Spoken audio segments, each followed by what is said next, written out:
The Dave Hooker Show. A presentation of Off the Hook Sports.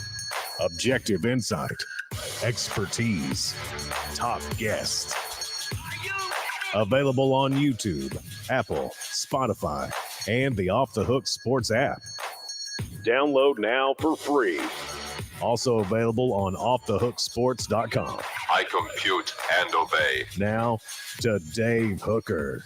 Ready.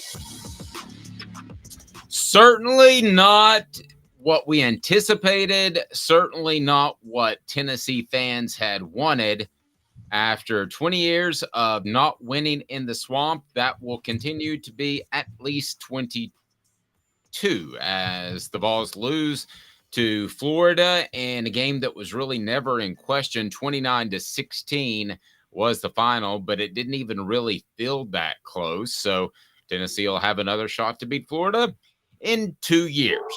And let me go ahead and start with you, Caleb Calhoun. I thought it was a really, really simple game to break down, and I'm going to tell you why I thought Tennessee was thoroughly outcoached, and I'll tell you that that's a term that I think is overused far too often and is a crutch for a lot of people in our business, but I will explain why. But first, let me just get your primary takeaways as we remind you that the big wrap right here with Caleb Calhoun and me, Dave Hooker, is brought to you by our friends at the Herald Group Security Solutions, Herald Group Security Solutions, and the Hemp House. So we'll get to Caleb here momentarily. I'll go ahead and tell you what I think went wrong as Caleb gets on board. And here it is.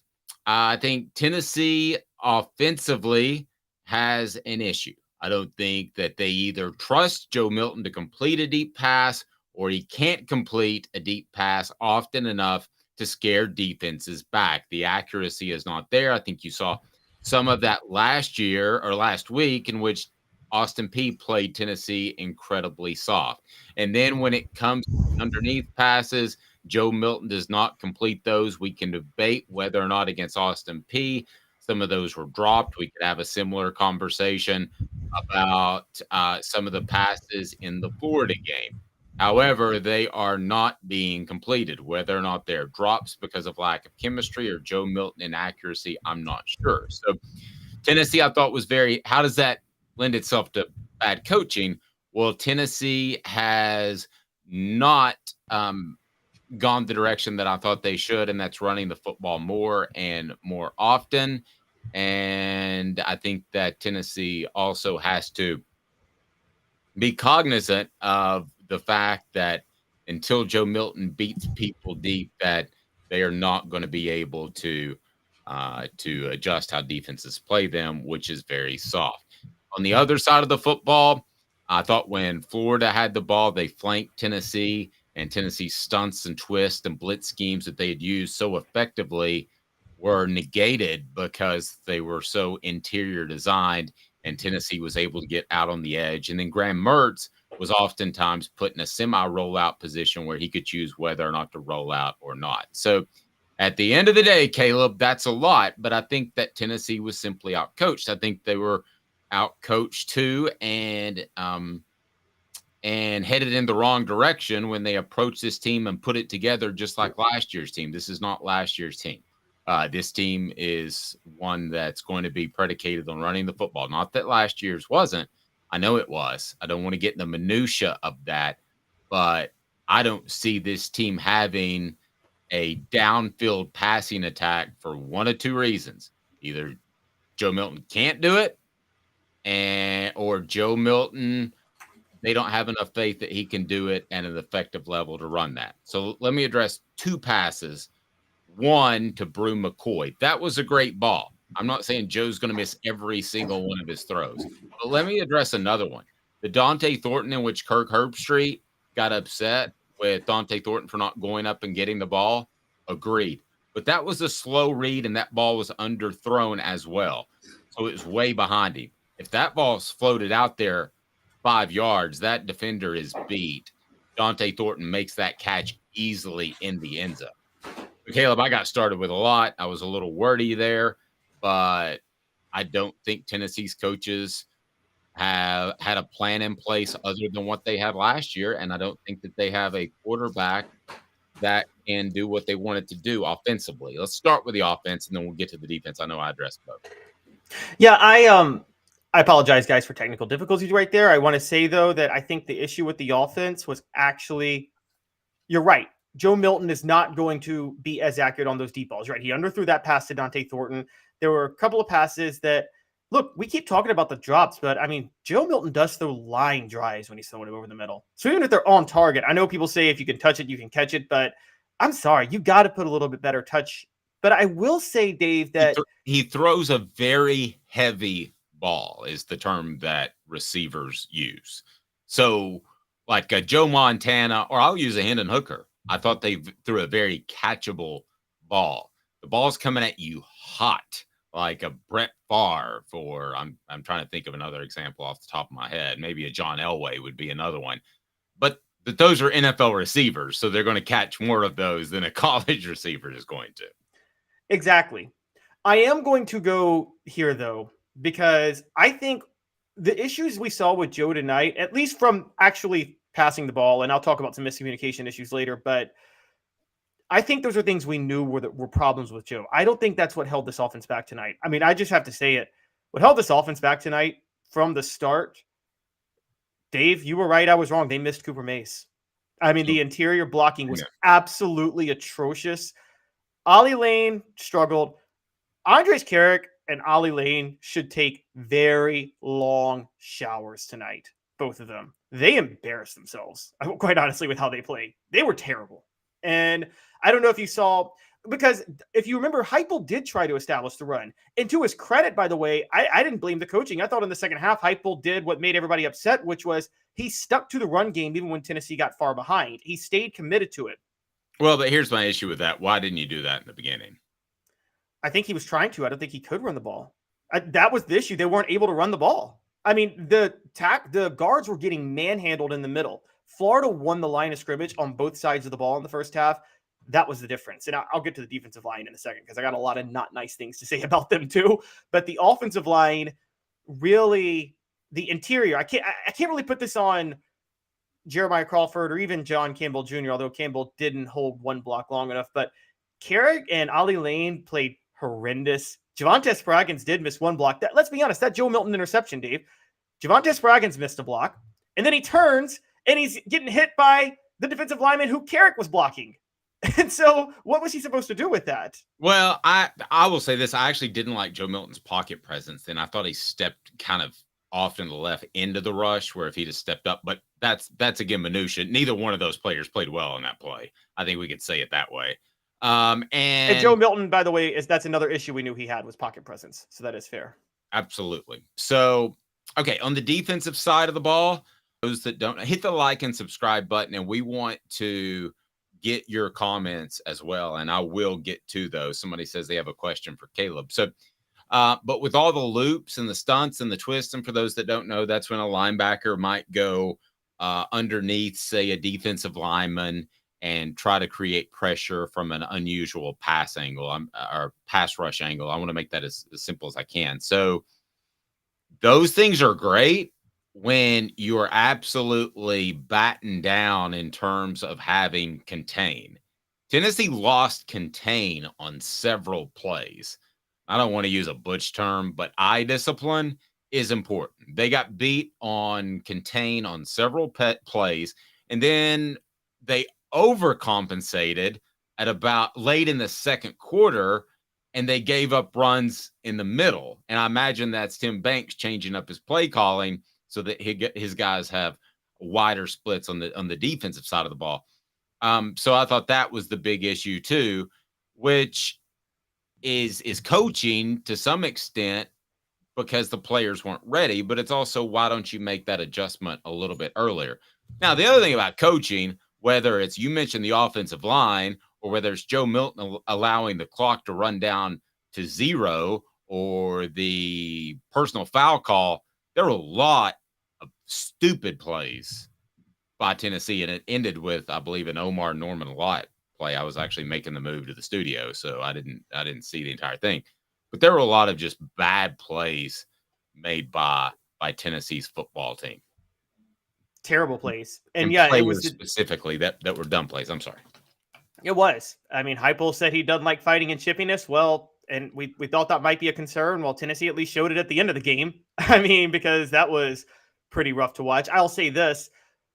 You bring up a good point, and now I don't know if I should blame the defensive line or the linebackers. Look, I don't want to go as hard on him as I just did Ali Lane and Andre Carrick, but Elijah Herring wasn't ready for the middle linebacker role in this type of atmosphere. I gave him a lot of credit for last week, but he's the reason they struggled with containment a lot in this game. And by the way, if you remember, he picked up a really bad penalty in the second half. It was on a third down. He got a roughing the passer.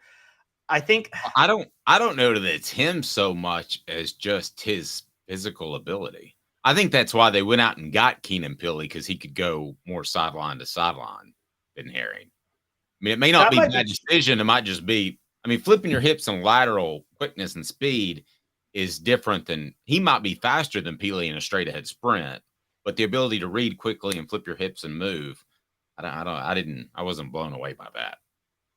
Okay, that's possible too. It seemed like he was taking bad angles on a lot of running plays, though. I do agree with that. The truth of the matter is, Dave, why did I pick Tennessee going into this game?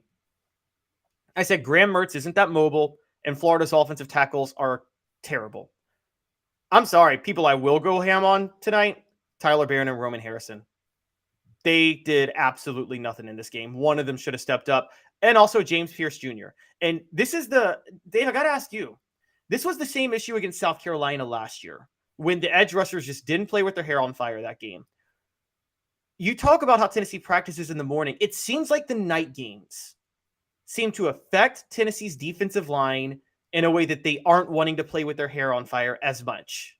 And that's the second time that's happened. It's so funny when you bring that up. When Tennessee used to practice in the afternoon and play at noon, and I was thinking about this earlier today as you brought it up, and now Tennessee practices in the morning and plays at night, I think that's as almost impactful as home field advantage. If home field advantage is worth 3 points, I almost think when you play 12 hours difference like LSU did last year when they played Tennessee, I almost think that's worth 2 or 3 points. I think so too. And different teams, they practice at different times. I always thought the middle of the day, frankly, but we're not going to pick apart the program after one loss. But I always thought the middle of the day made more sense because if you had to play at night. All right, I want to go to a couple of comments on our message board. Odd Sports says, as I told you all summer long and continued, refute it would be advantage Florida. Tennessee has to do what the 90s teams did. The best thing about this series is coming to an end annually, which it may well do. I think he's saying run the football. Yes, Tennessee should have run the football more, but as Caleb pointed out, they weren't very effective at that. Rocky Top Tom saying Joe doesn't lose in Florida. Remember that. Talk. I don't know that affects the game once it's snapped and kicked off, but I have said that type of motivation makes you work a little bit harder in the weight room in the off season. Didn't need to say that, and he has to eat some crow now, Caleb. He does have to eat some crow, and he made some mistakes in the game. We have to call him out. Matter of fact, one of the things we're missing is, so the first drive, he threw those 2 beautiful balls. Tennessee gets a 7-0 lead. And honestly, Dave, I don't know if you thought it. I felt, okay, Tennessee's about to take control of this game at that point. I just didn't think Florida had enough in them. Florida comes back and scores. Joe Milton has a bad overthrow on the very first play of the next drive. Mm-hmm. That's a touchdown. I think it was to Ramel Keaton that he had a bad overthrow. More than the overthrows, though, because I think if you're Heupel, you can live with the overthrows. You know this is what Joe Milton is. You know he's not Hendon Hooker. So I think you can live with that. I think the big problem, look, I think these communication errors and these penalties, even on the offensive line, that's usually a reflection of the quarterback, not the line. And so I think at this point, we kind of have to make a point that Dave, Joe Milton is not, and the offensive line are not in sync. Now, maybe it was playing in the swamp. Maybe it was the noise, but I felt it seemed like we saw the same thing last week too. So there just seems to be an issue where Joe Milton and the offensive line aren't connecting. There were 2 almost delay of game penalties on on the first drive in the third quarter where they had to take a timeout. And I think those false starts are more on Milton than the line. I mean, you tell me. I don't know, but okay, I'm gonna disagree slightly because I think you saw the same issues on the road against South Carolina and Georgia. And we could easily say that South Carolina was a different game because Tennessee had off-field issues leading up. We could say Georgia's fans were challenged, but I've talked to somebody within Tennessee's program that said Georgia's crowd clearly affected them, and it was obvious by the false start penalties that they had. So maybe this offense needs to look at a little something if they're going to make mistakes in loud venues on the road, because this just in. There are a lot of loud venues in the SEC on the road. You're going to face 2 or 3 a year minimum. So yeah, that's a great point you bring up, because this is 3 straight road games now at night. I mean, what's a hostile environment where Tennessee played well? And don't give me Death Valley. Death Valley at noon is not a hostile environment. I would give you Pitt, but well, no, that was a home game for Tennessee. Yeah, that was a home. You're right. I would give you that's a good win against a tough opponent on the road. You're right. No, yeah. that wasn't a hostile environment. The Trevor, only one I can give you is Kentucky on the road in 2021, but it's Kentucky. Yeah, Trevor says Milton did okay. Penalties deserved and obviously not deserved ruin it all. I mean, if Milton did okay, then okay is going to be an 8-4 season, because I think that it's just not going to. If that's where Tennessee is, they're going to have to massively adjust things and expect to win games 24-21 and get some breaks, because if that's where Milton is, if that's a good game, Tennessee's not going to win 10 games this year. I think we've already the loss to Florida. Aren't we already thinking this is an 8-4 season? I mean, you still have Alabama and Georgia. And could this team right now beat South Carolina or Texas A&M? We don't even know. Or Missouri on the road. I mean, after what they did today to Kansas State. So look, I said this last year. Milton. I mean, I got a little carried away and picked Tennessee to go 11-1, but I did say it was possible that this season for Tennessee was the Cole Stout Clemson year in 2014, which was a transition from Taj Boyd to Deshaun Watson. Maybe this is like the transition from Hendon Hooker to Nico Iamaleava. And so I think that's kind of what I'm looking at this year. You're right. Milton didn't play great. I do want to address a couple of things though, because look, people are going to complain about it. This had nothing to do with Tennessee building a 26-7 hole. But SEC officiating was horrendous, and it's been horrendous now for a few weeks. And this needs to be addressed by the league. It was bad in the second half, Dave. No, I agree. Smoky Mountain Red said they have full confidence in the screen game, though. They do, because they don't have any confidence in throwing the ball downfield. Rocky Top Tom says screen. Listen, guys, this is because they don't have confidence in Joe Milton throwing the ball downfield. They don't have that confidence. That is why. And I know, we talked about it. The play calling has been different in the previous 2 games before this one. And really, Virginia almost doesn't count, but Virginia did play Tennessee soft. Austin P played Tennessee incredibly soft. And by soft, I mean the defensive backs and secondary coverage and linebackers are dropping back. But this is not new. I mean, this was a team that was developed in the screen game because of a lack of confidence to get the ball downfield.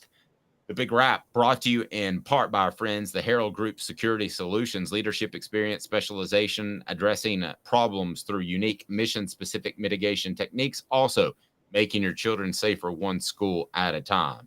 That's heraldgrp.com, heraldgrp.com. If you're in a private school, go to your administrator and say, what makes my children safe? Public school do the same thing, because we're hoping to get laws changed in order for them to be available in public schools. We're talking about guys that are trained 60 days. We're talking about real guys that can protect your children. Are your children safe? Okay, now, moving on to some other comments. Joe Milton was confused the whole game. Just be honest. Carl, I got no argument with that. Do you think he was confused, though, or just maybe rattled? It seemed like he was decisive, at least.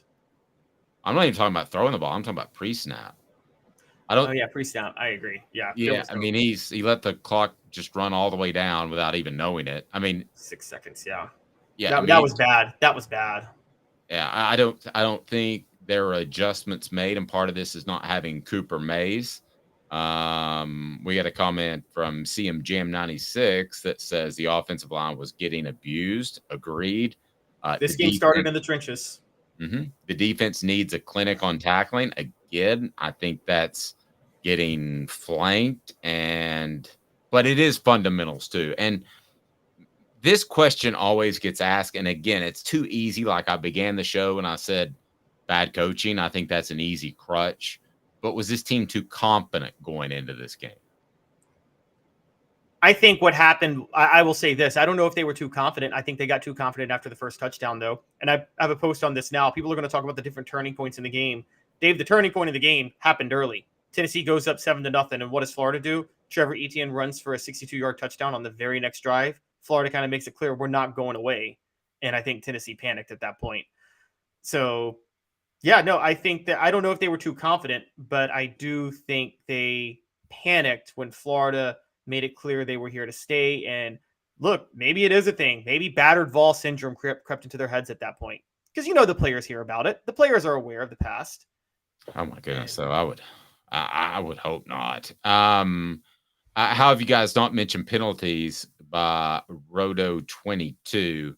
Are you talking about poor penalties against Tennessee? Maybe give me a clarification on that. The officiating was bad. I don't think it affected who won the game, but the officiating has been bad in the SEC. Well, really, but on a couple of different occasions. I think it's been pretty poor. Can we just name the calls real quick? Because I do have to be fair. Again, Tennessee dug this hole, but you don't know how the second half goes if these calls are different. Because, by the way, Billy Napier coached a poor second half. He coached not to lose, and he could have given the game away if Tennessee's offense was on target. Honestly, I thought he coached a really bad second half. Billy Napier did. See, I disagree. I don't think he had any faith that Joe Milton was going to hit those deep balls, and he hit one against Brew McCoy in a semi-intermediate deep ball to Dante Thornton. I disagree. I think you play keep away and you're playing odds. It's not exciting, but I think if you do what he did, you win it 80% of the time. But Dave, Tennessee got inside the Florida 10-yard line. There were multiple drives. One where Tennessee got inside the Florida 10-yard line, and it was a 4th and 1 they were stopped on because the ref kicked the ball. And so Florida was allowed to sub, which was ridiculous. And then there was that horrible blindside blocking penalty called on McCall and Castles that ended 2 drives. So we're talking Tennessee loses 29-16. Oh, and then on the final drive, Ramel Keaton was clearly grabbed when he was trying to make a catch, and they didn't call the pass interference. Those 3 drives stall. They're all potential scoring drives. You look at that, all of a sudden the game could have looked totally different. So Billy Napier playing keep away worked because of his lack of faith in Joe Milton, but he was also honestly kind of lucky playing keep away. I think he played the odds. Maybe it's 60-40. Maybe it's not 80-20 like I said, but I think the odds are if you play it the way he played it, you're going to win it more times than you lose it. But you're right. Some bad officiating certainly was a part of it. Now, it does seem the SEC has started to figure out Josh Heupel's offense some. I would actually disagree with that. I think that we thought that Jalen Hyatt was running free just because of scheme, and now he's going to make an impact this year for the Giants and the NFL by all indications that I've read. So I think we probably underestimated him and underestimated Hendon Hooker. And I think the natural thought process of that another strong-armed athletic quarterback could just step in there and do the same thing. Listen, that ain't the case. Portions of the program brought to you by the premier hemp dispensary online with a wide variety, great selection, and strict standards to ensure you only receive the best in CBD or Delta products. That's Hemp House Chat with 2 T's, hemphousechat.com. Be sure and hit that like and subscribe button. Turn your notifications on because I can't wait to hear that Sunday show with Fred. That'll be on Sunday is when it'll drop. And also we look forward to visiting with Jacob Warren and Cooper Mays in the Fall Report. And that's brought to you by our friends at Campbell's, Cunningham, Taylor, and Hahn. And, of course, City Heating and Air Conditioning, respectively. So this from Smoky Mountain Rip. One decision that got me with Joe was when we had a free play and he threw a short ball. Granted, he may have not known, though. Well, the other one that I thought of Ole Miss immediately was the one where he was rolling to the right on 4th down, and you're going to get run down. You are not going to score. Throw the ball somewhere into the end zone. And I thought that was on the 2-point conversion, wasn't it? Yes, it was on the 2-point conversion. You're right. It was. Yeah, he thought he could make the play with his legs. That was poor awareness. It was bad awareness. You are not going to get in there. And Joe's pocket presence and knowing when to run and when not is becoming more of an issue. I think one of the issues is Joe scrambled and got a good run, once in this game, didn't he? Maybe twice, maybe 2 good runs in this game. Mm-hmm. I remember one, but it seems like there were 2. Go ahead. Yeah, Hendon Hooker would have had about 6. Honestly, if it was him, he knew. And it's funny because Joe's stronger and he might actually be faster than Hooker. I don't know, but Hooker knew when to run. And I think that was a big issue. I also want to point out that, can you guys come to my side? The Orange Bowl should have thrown it out. I said that then. Well, say it now. The Vols Solo says that. I want to get to that. Vols Solo says we look better when Milton was throwing it down the middle of the field. Yeah, they do. But the problem is he doesn't complete them consistently enough. I mean, you have to hit a lot of 6, 7, 8, 12-yard gains to keep drives moving as opposed to 180-yard pass. And I did speak to someone within Tennessee's football office that said that they were more surprised that Joe Milton played the way he did against Clemson than they would have been surprised had he played really poorly.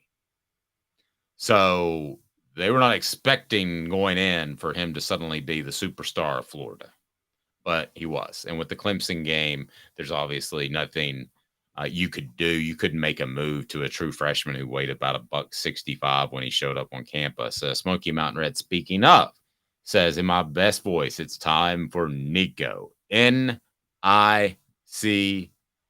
And let me ask you this. How do you pronounce that last name, Mr. Nico? Iamaleava. Listen, I'm not ready to go there yet. And when I pull the trigger, I will tell you, and I won't go back because I don't think you should change back and forth and back and forth and back and forth. I think if you make one clean break, you do it. Not ready to go there because I don't think that Nico is ready from a physical standpoint and his stature. But Caleb, I will say this. I was told he takes about 50% of the snaps. If he had to go tomorrow, he could. And that there is no way that will happen because Tennessee's coaching staff is in love with Joe Milton. Short of him getting injured or suspended or something like that, it simply will not happen, is what I was told. Not 4 interceptions in 2 games in a row, which, by the way, he threw an interception and had a fumble today. So much for the ball security talk. That it's not going to happen based off play. That's what I was told. Absolutely not. Now, could that change if he throws 12 interceptions in the next 3 games? Sure. But right now, not going to happen. And what do people think you're going to get out of Nico being put in? You're not going to have that whole develop the freshman for the future. He's not going to develop. He's not physically there. You're going to do the opposite. You're going to wreck him for his sophomore, junior, and junior years. No, because he's not physically there. He's going to get hit, and you might hit him and cause a nagging injury that stays with him the rest of his college career.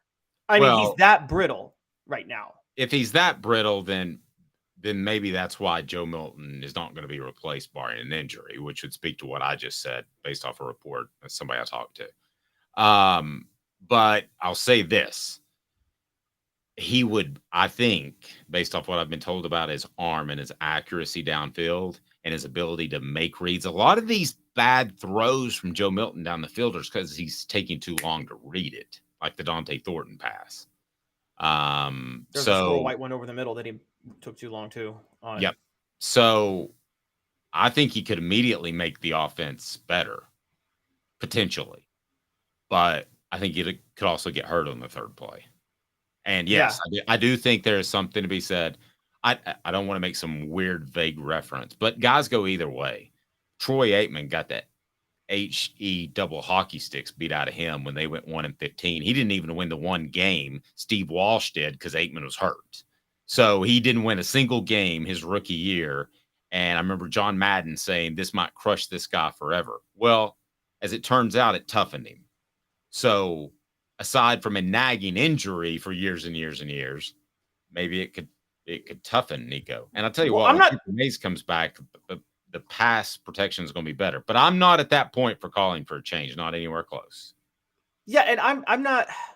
I know the whole Troy Aikman thing, and I've heard that story a lot too. But I'm not thinking there's also a Patrick Ramsey for every Troy Aikman. I'm sorry, yes, who was exactly beat up out of the league because of Steve Spurrier. And I'm not saying that Nico wouldn't be Troy Aikman mentally. I'm saying again, you would wreck him physically. And by the way, Troy Aikman's career was cut short because Troy Aikman had how many injuries? And maybe it was because he got abused. And was concussions. It absolutely was concussions. And I guarantee you 3 or 4 of them happened during his rookie year. And maybe 3 or 4 after the line got good for the rest of his career. Great point. We continue to great point each other. The ref killed 2 drives for us. Smoky Mountain Red, you're right. I think he coached a great second half. I think you're talking about Billy Napier, SC Scout guy. Caleb and I differ on that a little bit, but I would have done the exact same thing. I would have just kept it on the ground. Know that I don't have the better roster, which sounds weird playing Florida, but I still believe that, and that I can escape at home with a win just by being conservative. But again, Caleb pointed out, if they make a couple plays, it's a different game. So that's what SC Scout guy was talking about. And Jenny Van had a question. What about the ref kicking the ball and stopping and Florida being able to sub? That was bizarre, by the way. It was super bizarre. And but there's another point on this too. This is where Milton's lack of awareness comes in. Yes, Florida was able to sub. They shouldn't have been because the ref kicked the ball. But the ref spots the ball. Florida subbing. If you're Joe Milton, you snap it. You snap it right there. Because you know Florida's got probably 12 men and you're not subbing. And you get the first down. Aaron Rodgers, that is the most skilled, actually Peyton Manning too, but Aaron Rodgers is the best at that. You snap when the defense isn't set and you might get a penalty. Florida was running guys off. Grantham Shaw says we'll be fortunate to win an SEC game this season based off last 2 games. If you based it solely off the last 2 games, I would say Tennessee would be fortunate to not lose more than, oh my gosh. I mean, you have to say if you base it purely off 2 games, I'm not going to argue with you. I'm going to say that other than Vanderbilt, that if you just based it off the last 120 minutes of football you've seen, Caleb, other than Vanderbilt, who do you feel good about? Yeah, you don't feel good about Missouri anymore on the road. You don't feel good about Kentucky on the road. South Carolina and Texas A&M at home. I mean, we know what South Carolina did to Tennessee last year. And even though I don't believe in Jimbo Fisher, Texas A&M's roster is better than Tennessee's, isn't it? So, I mean, this could spiral, and it could spiral badly. And so, yeah, I don't know. I don't know what's going to happen with them going forward. I will say this. I'm going to give the defense a little bit of a break for a minute, too, because I railed on them in the first half. But, Dave, you talked to me about this, about the type of game Tim Banks calls. Doesn't Tim Banks in the defense feed off the offense scoring at will? Isn't that part of how they're designed with those stunts and pressure packages? Yes, like Georgia is designed to control the ball. Their defense is designed to slow you down. Or stop you, of course. But Tennessee's defense, because they know they're going to be on the field so much, is designed to create game-changing plays, and they didn't. And it's harder to create those game-changing plays when your offense is not scoring. That's a huge factor in the defense doing that. Yeah, I mean, that's why you pick that type of defense, because the offense is scoring and you get to play with the lead and you can blow one every now and again, and you're like, who cares? You know, it's 35-7. Yeah, it doesn't matter. And then all jokes aside, where do we go from here? You start building for next year? Absolutely not. You don't start building for next year. You reevaluate the way you speak English. You reevaluate yourself as a team. You say that you have to come out and you have to run the football and you have to be able to establish the run. You stick with it. And then on the other side of the football, I think that you have to get more fundamentally sound. Let's not forget this. They're an experienced group up front, but there are a lot of young guys. And I think maybe you go a little bit more base. But no, I don't think the season is over. I think if they can, either Joe Milton has to play a lot better, or they have to adjust the way they approach the game offensively. Now, if they don't do one of those two things, if one of those two things doesn't happen, then you are talking about a 7 or 8 win season. If one of those two things happen, I still think you could be talking about a 10-win season. What does a 7 or 8 win season do for Tennessee on the recruiting trail, Dave? Does that dramatically alter it, or do you think recruits kind of understand that maybe this is a transition year for Nico next year? It's a really loaded question. What if Nico comes in with a month left and plays really well? Then the recruits are like, I want to play for that guy. So in and of itself, it's bad. I mean, okay. But because all the momentum from last year goes out the window at that point, doesn't it? Because everybody says, oh, that's just Hendon Hooker. And Jalen Hyatt. Yeah. And Jalen Hyatt, yeah. Yeah, Hendon Hooker and Jalen Hyatt. And that's another part of the passing game that we have to point out. Part of the passing game right now is, Dave, we've totally missed on this. Tennessee slot receivers are not Jalen Hyatt and Velus Jones Jr. I mean, Squirrel White and Dante Thornton are not what those two guys were. And that's a big part of this offense. And that's how you get the Brew McCoys and Ramel Keaton's able to make big plays on the outside, is you have that threat in the slot over the middle. Squirrel White will beat you deep. He's not an over-the-middle threat at receiver right now, though. I'll tell you this, Caleb. I don't know that we really know how good the slot receivers are, because I think they're afraid to pull the trigger on a lot of those plays downfield. And I think you have secondaries that are playing incredibly soft to avoid those plays, knowing that they can't get nickel and dime to death underneath. If defenses played last year's team like defenses are playing this year's team, Hendon Hooker would have nickeled and dimed them to death, and they would be just fine. And then they would have to adjust their coverage, and then he'd beat them over top. That was the way the game was played with an accurate quarterback. You don't have that. I didn't think Hendon Hooker was that good at nickel and diming, though. I thought that was a weakness in his game, if I'm being honest with you, last year. I don't know if you felt that way, but I thought that a lot of those passes over the middle, Joe Milton against Clemson in the Orange Bowl looked better over the middle than Hendon Hooker looked his entire career at Tennessee. Yeah, but I don't even remember them calling a lot of those plays with Hendon. I mean, that's why I thought the offense was so different in the Clemson Bowl and the Orange Bowl against Clemson.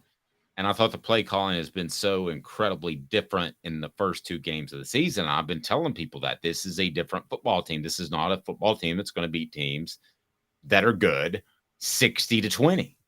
It's just. This is why you need Cooper Mays back in the game, because you need to be able to run the ball well. And they just didn't run the ball well in the first half. And this is what this all comes down to. We knew these issues with Joe Milton, so we knew the team was going to be designed differently. Dave, I told you on Friday, Tennessee needs to play this game like the 1998 Florida game, honestly. And I think they tried, but they couldn't establish any dominance in the run game in the first half at all. Yep. I will leave it with this. And there's a column on offthehooksports.com right now. And Darla Holyfield says Tennessee was just outcoached. They were. And I think to some extent they were outcoached in the offseason when they didn't figure out a way to better utilize Joe Milton's talents, or they didn't have Nico up and ready to play. Or maybe he's just not able to play at his weight as a freshman. But clearly this is a huge downer for Tennessee, but you have to quickly put this behind you if you're a Tennessee player or coach and realize that you beat Alabama last year, and Alabama was better last year with Bryce Young than they are this year. So it may be on the road, but you could beat them again. Georgia looks like a tough task there for sure. Suddenly Kentucky looks like a tougher task. Even Missouri, as Caleb mentioned, looks like a tougher task. But you have to absolutely reassess yourself and be ready to play. And I know Texas San Antonio at one point was trailing Army, Caleb. I didn't see the final on that. Yeah, that's in the same UTSA team last year. I don't know why, but yeah, totally so different team. You think you've got you got a stretch here that you should be able to get a little bit better, but we'll see. I will say this. I think this is, I'm not going there. And when I say it's time to change a quarterback, I won't go back. I'll admit I'm wrong if I'm wrong, but I'll say it. Random YouTube name says, that's fine. Nico is a freshman. He would not be an improvement at all. I think that's too easy, too broad of a brush. Yeah, we don't know. Even if he would be a little improvement, you don't, again, I keep saying you don't want to potentially damage him for 2024. I'm just going to say that given his size. Dave, who's the best team in the SEC right now? Georgia looked awful. Alabama looked awful. Tennessee lost. Ole Miss, do they have a case? They just beat the brakes off Georgia Tech 48-23. But still go Georgia because they played down to the level of competition last year and things worked out for them pretty well. So I would still go Georgia, but we could probably sit down and have a debate, and you could probably sway some people to your side for sure that they're not. Well, but y'all can also that one thing I did get right, Mike Bobo, bad hire. I'm getting proven right on that, but yeah. And please, and Darla says, and please don't blame the refs, outplayed by an average team. Amen to that, Darla. I thought the refereeing was poor. I thought the refereeing has been poor at a couple of different occasions in the SEC, which I think is disconcerting. But no. I'm definitely not blaming any sort of Tennessee loss on the refs. For Caleb Calhoun, I'm Dave Hooker. The Big Wrap brought to you by our friends at the Hemp House, Chattanooga, and Herald Group Security Solution. This